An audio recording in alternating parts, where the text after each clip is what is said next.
If it was easy, everyone would be successful. Being successful does take work. How much work are you willing to do?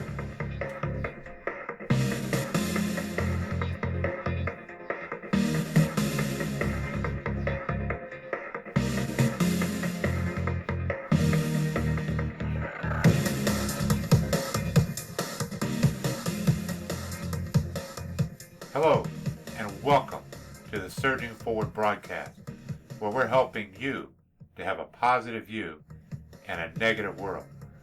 My name is David Ballantyne, and I'm here to help you see the value in the job you do and how you can keep surging forward.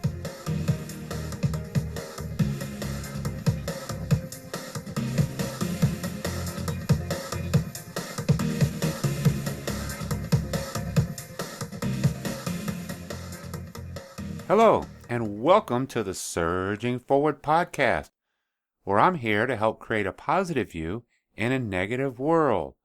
I'd like to take a minute to say welcome to you if you're a first-time listener. Just sit back and relax, and hopefully you get a little bit out of this podcast, and you'll feel free to go listen to some of the other ones there that I have out there. And again, hopefully you'll share this, and you'll come back for next week's episode. I look forward to hearing from you. I always like to hear the success stories, and we've really been growing quite a bit in the past few months. So I want to thank all of those out there who are sharing this with people they know, because that's what it's about. We're all out there helping each other to continue to keep surging forward. I really love the success stories that I get, through email and different things like that. And some of you follow me on Facebook. Some of you follow the page on Facebook, Surging Forward. And I get some of the response on the Twitter account. So that's really pretty cool. And so that's what it's about, all of us helping each other. And so I'm looking forward to hearing your story and what your success story is, or what kind of issues you might have out there in the trades or the workforce or in your career or wherever you happen to be in your life, and what's going on, what's keeping you and holding you back. You see, this is a show where we provide workforce training and tips to help you excel as we all strive to stay positive in this negative world. We get hit with all that negativity all the time. And, quite frankly, it just gets old. I mean, you can't even go on the Facebook page anymore without somebody asking a question. And my goodness, I don't even know why people bother answering the question with such negative and hateful things sometimes. It's like, wow. I just don't get it, I was always told if you don't have something good to say, don't say anything at all. But that doesn't seem the way. People seem to want to vent all their negative attitudes. So I do not want you to be discouraged. So we're going to continue to stay positive. If you ever have any questions, or you want to drop me a line, or you have something that you would like addressed on the show, drop me an email to Dave, D-A-V-E, at surgingforward.com. I try to make it real simple. Or you can go to the website at the surgingforwardpodcast.com and simply click on the contacts button and send me an email that way. And also, don't forget to sign up for our newsletter. We send out a newsletter every week, and I'm getting better and better at it. Hopefully giving you a couple tidbits and some things out there. I haven't sent one out in about the past 2 weeks, actually. But we're going to get back on that. It has been it's been a busy year. But to say the least, I look forward to all your questions as well as those success stories. Those are really some of the most inspiring ones that I get, and I enjoy sharing those with some of you all out there. So, but I've been going on a few Facebook posts, as I said earlier, and there's quite a few questions on there about a lot of different things. Especially I follow some of the ones in the electrical and the HVAC and some of the plumbing there, and in the trades, it seems like there's always these questions about not making enough money. Well, that's what we're going to be talking about in this episode. Being successful takes work. And believe it or not, this is episode number 39. So we're rolling on pretty well. And like I say, I'm really happy with the reach that we've gone out here. I upgraded the one part of the stats that I get, and we actually have people listening all over. I want to say, hey, how you doing to all the Australians out there that are listening, and some of the people out there in the UK, that's kind of cool. A lot of people in the UK out in Twitter land there for the tradesmen and stuff like that. So I'd like to get some more people here in the US to be able to share some of those insights. There's so many motivational tools to learn. And so that's what we're going to be talking about. How can you take that next step? I talked about one of my prior podcasts about taking that first step. Well, so many people, they get discouraged so easily nowadays. You see, they get that complaint, well, I'm not making enough money. My wages are low. Well, you're not going to start off making a great wage in the first 5 years. I know we all want to make good money. And I don't even want to begin to tell you what I got, what I was paid when I first started in this trade. Well, no, maybe I will. I can remember, when I first started out in the trade, and it was very eye-opening because I'd gotten out of the military. Well, I got a pretty decent job up in Chicago area, and I had gotten the job up there, and I started off as an electrician, working in maintenance, and it wasn't a very good wage for the cost of living. Everything was so expensive up there. I mean, we were just starting out. I was in the Navy, and of course, y'all might think this was a lot of money, but again, you got to remember this is back in the mid 80s, I guess it was. Now I stop and think, but yeah, back in the mid 80s. So I started off at like 16, $17 an hour. Well, that might sound like a lot for some of you that maybe live in the South or in the Virginia area. It's like, wow, that was a ton of money. Well, the cost of living up there, and I'll get to the story in just a minute because you'll see the difference. I mean, we struggled at that wage because that was really just a tiny wage up there because most people at that time were making, 30, $40 an hour, $15 an hour, $35 an hour, anywhere like that. But here I started off, I take that back. It wasn't 17, it was actually 13. So I was struggling, and it was like, wow, this is just crazy. Well, a couple years later, we decided to move back down to the Virginia area. Now, within that 3 years, I had gotten my, license up in Chicago, and I had done some education in electrical. I've always been big about education, always wanting to make myself better. Because when I was at a younger age, I put myself in certain predicaments where I didn't know things. And so I've learned that you're always learning. So anyhow, we came down here to Virginia, and one of the first things I did, of course, I went and got my master's license.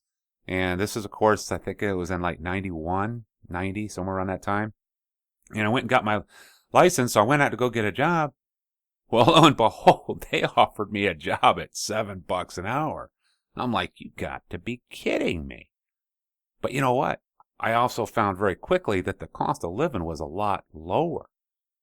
I mean, up there in Chicago area, I was paying at that time $80,000 to $90,000 for a home, and we sold the home for like $100,000. Well, down here, your average homes at that time were going for like $50,000, $60,000. Plus, things were a lot cheaper, different things like that. So the cost of living makes a big difference in your wages. So it's very important to, when you go on these Facebook pages, when you're seeing people that are making tons of money and it looks so great, because I've also seen it through my years. I did a lot of traveling. And I've also seen it, I worked up in New York, I worked in some of the other areas, and it was fine as long as I lived here. But also I had to pay my hotel, I had to pay travel fees, all this stuff to work, and it ends up balancing out, really. You make a good living, but then you're away from home. So the cost of living has a lot to do with the wages for that particular area. Now, with that said, there's a lot of stuff that when you're working in an area, there's a lot of times there's a wide range of wages. It's just like I tell the apprentices that in my class, they do everything else. They complain the same way. And the wages in this area, they're anywhere from, I guess it's from like $10 to $15 an hour for an apprentice. Well, yeah, that's a tough wage to live on. But you're also getting your education. And then you have the opportunity to go get a license. And so this applies really with any career. When you start off, you're always going to start off at the bottom because you got to remember, what is a wage? You're working for a wage to provide a service to a company. So a company, we always say, oh, the company, the big guy, he's making tons of money. Well, that's not always the case. Yes, they make a lot of money, but they put a lot of sacrifices. They're also the ones that are liable for everything.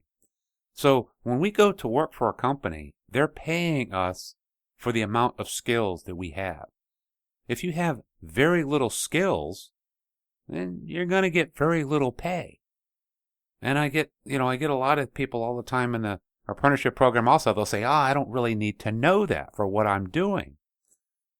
Well, maybe if you want to make more money, you should learn that. So when you're put into a certain position or you're put into something happens on the job, maybe you'll be able to be the one to come up with a solution. And they'll see that you're of value to the company. You see, we have a wide range of wages in this area. So they start anywhere from that, $10 to $15 mark, all the way up to $25, $30 an hour. And so when I say that to some of these young guys, they say, no way. Nobody around here is making $25, $30 an hour. Well, yeah, they are. Plus, they're getting bonuses because they work, because they get the job done, and they're making their company money. You see, if you're not making your company any money, they're not going to be able to afford to pay you. That includes a lot of things. Keeping the job sites clean, keeping the truck clean, showing up on time. Now, that's a big one there. I remember when I was a foreman out in the field, I would, have guys come up to me and they say, well, I need a raise. And I go, okay. And I look up their information and I find out, every Friday and every Monday they're off of work for one reason or another. And so I'd ask the question, I said, well, why do you think you deserve a wage? Well, 9 times out of 10, why do you deserve a wage? Hey, all deserve a wage. I'm sorry about that. Why do you deserve a raise? Well, what they would tell me is, well, I have a house payment. I have a car payment. And I have to pay child support. Well, that's not the reason you need a raise. You see, your company that you work for, they're not responsible for your car that you bought and you went too far in debt. They're not responsible for the house you live in. And lo and behold, they're not even responsible for your children. And I know that sounds kind of cold and hard, but they have a company to run that they're trying to make a profit in. And so the responsibility has to lie on you and I. If we want to be successful, we have to be willing to go out and make a difference, either in our company or in somebody else's life. And also, it means going out to get the training. The training means that you can make a difference in your life and what you're doing. You see, I hear so many complaints about not being able to afford, all the great luxuries that we have. Well, let me tell you something. You have a lot more luxuries than a lot of us did 10 to 20 years ago. I mean, 20 years ago alone, we didn't have little cell phones that you could run around and have access to the whole world just by using your smartphone. I remember the old pager days where when I got a call, I had to go find a cell or a payphone somewhere and put a quarter in there. And God forbid you're out in the middle of no man's land. So also remember the TVs we had. I mean, they took up half the, living room, or they didn't take up that much space. They were just in a small little cabinet area. Or how about your computer monitors we used to have? Now we have flat screens. I remember the first flat screens come out. Wow, nobody could afford them. But we all have them now. I mean, you don't see too many of the old big monitors around anymore. And that's only about 8, 9 years ago. So the cost of things, the luxuries that we have, they are a lot more. You see, we need to learn to start being content where you are. If you want more and you want to have success, that's not a bad thing. It's not bad to want to have more things, but you have to be willing to work for that. You can't expect somebody to just hand their hard work over to you. And so, with that said, I know there's a lot of issues out there also, and I get a lot of complaints that, people just don't train me out in the field. Well, if you go back to some of the other podcasts, I also did a podcast on that also. Nobody trains me. But again, that is true, and that is sad, because it's up to the older ones who have been in the field for a while, or those that have been on a job site, or those that have been in their careers for a while. Even if you're working in a retail market, or whatever career you happen to be working at. I know I relate a lot to the trades, but it's the same no matter what career you have. The person who's, the people that are under you, you should be helping train them. You can't expect them to do something that you haven't trained them to do. So that's a lot of complaints from guys that are in the field for 5 years or less, that they don't get the training. Well, that's still not an excuse, though, my fellow journeymen and women out there in the trades, or anyone out there that's working. That's still not an excuse. Just because somebody won't train you, there's so much more training available. You know what? Even if you share this podcast, just the one thing, if you have people who really want to grow in the field, share this podcast with some friends that you have in the field, so that they just hear a little bit of an encouraging word. Sometimes it's all it takes. How much time do you spend in training? We all say we want more money, but how much time do you spend a week in training? I can give you another little story here. Sometimes you have to do training for something that you really don't care about. I'll tell you a little experience I just had recently. Even with the podcast here, I had a instance where I changed over some RSS feeds. And those of you that subscribe, you might have seen that there was kind of a glitch, because usually I put these out every Friday. Well, the last episode, the Throwing to the Wolves episode, it didn't come out till like Wednesday or whatever this past week. And the reason for that is because there's what they call an RSS feed. And I'm not going to get into a lot of computer lingo, but it got changed. So it got broken because I advanced to I upgraded my service to where I host my podcast at. So I had to do some changes. Well, I messed up the feed because I'm not a computer programmer. Well, what happened is it just stopped. It wouldn't upgrade. Now, a lot of you were still able to get it, because if you go on the website or, some of the other different sources where that's not important, it was fine. But I was like, wow.